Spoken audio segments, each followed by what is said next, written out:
Congress party కాదు కదా, Telugu Desam party కదా ఆమె.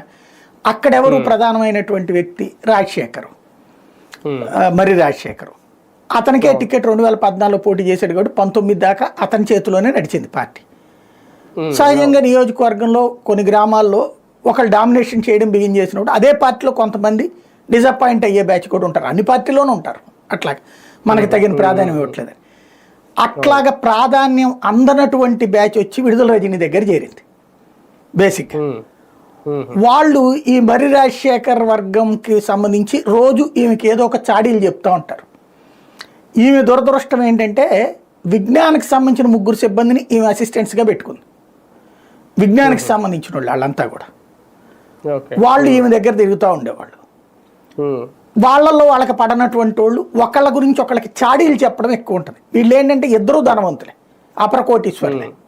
అటు విడుదల రజనీనైనా అటు పక్కన లావు శ్రీకృష్ణదేవరాయలు. వీళ్ళకి ఈ రాజకీయంలో ఇట్లాంటిది గ్రౌండ్ లెవెల్ రాజకీయాలు చేసి వచ్చిన వాళ్ళు కదా, ఏ కౌన్సిలర్లు గాను కార్పొరేటర్లు గాను ఈ వ్యవహారాలతో అలవాటు ఉన్నోళ్ళు కాదు కదా. డైరెక్ట్ పెద్ద సీట్లు సంపాదించుకున్నటువంటి వాళ్ళు. ఈగోస్ ఉంటాయి బేసిక్గా.